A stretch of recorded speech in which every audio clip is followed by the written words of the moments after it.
السلام علیکم یا اہل القبور۔ ناظرین، میں اکثر کہا کرتا ہوں کہ ہم اگر گوشت پوست ہڈیوں کا ڈھانچہ ہیں پھر تو ہم فنا ہو جائیں گے، اور ہمارا گوشت پوست ہڈیوں کا ڈھانچہ ایک دن اپنی قدامت کو لے کر، اپنے جسم، اپنے قد کاٹ کو لے کر اس زمین میں ختم ہو جائے گا۔ کسی کو جلا دیا جائے گا، کسی کو زمین بوس کر دیا جائے گا۔ اگر ہم ہڈیوں کا ڈھانچہ ہیں، گوشت پوست کا لبادہ ہے، تو پھر ہم فنا کیوں ہو جائیں گے؟ پھر تو ہمیں باقی رہنا چاہیے۔ اور اگر ہم گوشت پوست ہڈیوں کا ڈھانچہ نہیں ہے، ہم کچھ اور ہیں، تو پھر جو باقی رہنے والی چیز ہے وہ کیا ہے؟ ہمارا نام باقی رہے گا، ہمارا حساب ہونا ہے، تو پھر حساب کس سے ہونا ہے؟ ہڈیوں سے، گوشت پوست سے؟ یہ تو فنا ہو گیا، تو پھر حساب کس سے ہونا ہے؟ اکثر میں یہ کہا کرتا ہوں کہ ہمارا حساب ہم سے ہونا ہے۔ ہم کیا ہیں؟ ہم ایک کردار ہیں، ہم اللہ کا حکم ہے، ہم ایک روح ہیں۔ جو روح اس گوشت پوست سے لپٹے ہڈیوں کے ڈھانچوں میں کچھ وقت کے قیام کے لیے ٹھہرائی جاتی ہے، اور پھر اس روح کو نکال کر یہ جو گھر ہے، خالی گھر، اس کو بے جان کر کے اس کو اسی طرف واپس بھیج دیا جاتا ہے جو اس کا اصل مسکن ہے۔ اس کا مسکن یہی زمین ہے، اور جو اصل چیز ہے، روح جو کہ حکم ہے، وہ اللہ کی طرف واپس چلا جاتا ہے۔ اللہ کا حکم اس وقت تک اللہ کے پاس باقی رہتا ہے جب تک اللہ لوٹا کر دوبارہ حساب نہیں لیں گے۔ پھر اسی ہڈیوں کے ڈھانچے کو کھڑا کریں گے، پھر اس کو گوشت پوست چڑھائیں گے اللہ کے حکم سے۔ دوبارہ یہ جو پہلے کچھ نہیں تھا، جس کو یہ کہا گیا کہ انسان پر ایک وقت ایسا بھی گزرا ہے کہ وہ کوئی قابل ذکر شے نہ تھا، اس کا تذکرہ ہی نہیں تھا۔ مثلا ہماری پیدائش سے پہلے آپ تصور کریں، آپ کی پیدائش سے پہلے، میری پیدائش سے پہلے، میرا، آپ کا، ہم کا تذکرہ نہیں تھا۔ ہم پر ایک دور ایسا بھی گزرا ہے کہ ہماری کوئی وقت نہیں تھی۔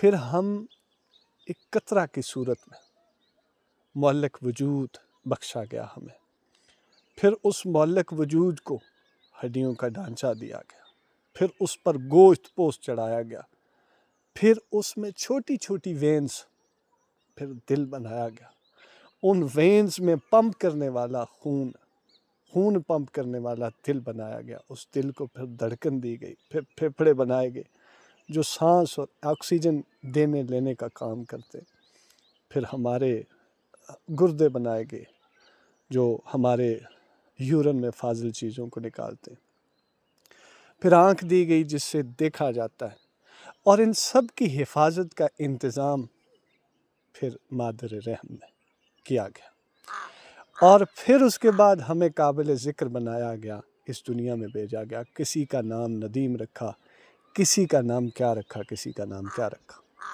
پھر اس گوشت پوست کا ارتقائی مرحلہ شروع ہوا، اور یہ اپنے سفر کو طے کرتے کرتے کرتے اپنی منزل کی طرف واپس پلٹایا گیا۔ اور پھر ایک وقت ایسا آیا کہ انسان قابل ذکر تو رہا لیکن انسان نہ رہا۔ ہڈیوں کا، گوشت پوست کا ڈھانچہ بالآخر معدوم ہوتے ہوتے ختم ہو گیا، اور بے جان ہو کے، نحیف ہو کے گر پڑا، اور کہاں گر پڑا؟ اسی زمین میں گر پڑا۔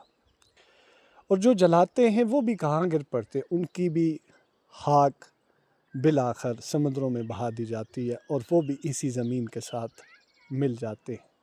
یعنی جسم، گوشت پوست کا ٹکڑا گویا کہ اپنی اصل جگہ پر پہنچ جاتا ہے۔ اب آپ اس زمین کی اور اس مٹی کی کثافت کو ذرا اپنے ذہن میں نقش کریں تو ایک مٹی کا ڈیلا بنائیں، آپ کہیں پر بنا ہوا اکھیڑیں، اس کو آپ کسی کے ساتھ ماریں تو ٹوٹے کا مٹی کا ڈیلا ہی، کوئی اس کے ساتھ ٹکرا جائے پھر بھی ٹوٹے گا مٹی کا ڈیلا ہی۔ یعنی انسان اتنا کمزور ہے، لیکن مٹی کے اندر ایسے اجزاء بھی موجود ہیں جو آگ پر بھی قابو پا لیتے ہیں، ایسے اجزاء بھی موجود ہیں جن سے بلڈنگز تیار کی جاتی ہیں، بڑے بڑے پلازے بھی تیار کیے جاتے ہیں، شیشہ بھی نکلتا ہے، لوہا بھی نکلتا ہے اور بڑا کچھ نکلتا ہے، ہیرے جواہرات بھی نکلتے ہیں اسی زمین سے اور بڑا کچھ نکلتا ہے۔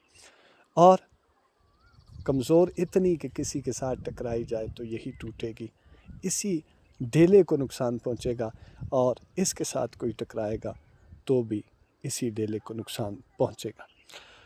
ناظرین، ہم جب اپنی زندگی کے اصل اہداف پر نظر دوڑائیں، ہمیں پتہ لگ جائے اس حقیقت کا کہ ہم کیا ہیں، ہم کیا تھے، ہم کیا ہوں گے، ہمیں کیا ہونا ہے، تو پتہ یہی چلتا ہے کہ ہم قابل ذکر شے نہ تھے، ہمیں قابل ذکر بنایا اور ہم پھر فنا کر دیے جائیں گے۔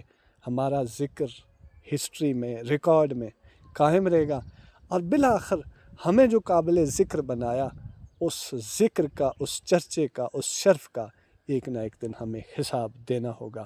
اسی ڈھانچے کے ساتھ کھڑا کیا جائے گا، اسی گوشت پوست میں لپٹے اس ڈھانچے کے ساتھ جو فنا ہو جانا ہے، اس کے ساتھ پھر کھڑا کیا جائے گا، اور پھر اس میں وہی اللہ کا حکم، وہ روح ڈالی جائے گی، پھر اس سے سوال ہوگا کہ زندگی کیسے گزاری، پھر سوال ہوگا جو قابل ذکر بنایا تھا، جو تمہارا چرچا ہم نے کیا تھا، اور جو تمہیں قابل ذکر بنا کر شرف بخشا تھا، اس شرف کا حق کتنا ادا کیا، ہمیں کتنا پہچانا، ہمارے لیے کتنا لڑے، ہمارے لیے کتنی صعوبتیں برداشت کی، ہمارے لیے گردنیں کٹوائیں کہ نہیں کٹوائیں، اس گوشت پوست میں لپٹے اس ڈھانچے سے کون سے اعضاء ہماری خاطر آپ نے الگ کیے، اور اس گوشت پوست میں لپٹے ان اعضاء سے جو محنت مشقت کی، اس سے کمایا ہوا سرمایہ ہماری راہ میں کتنا لٹایا۔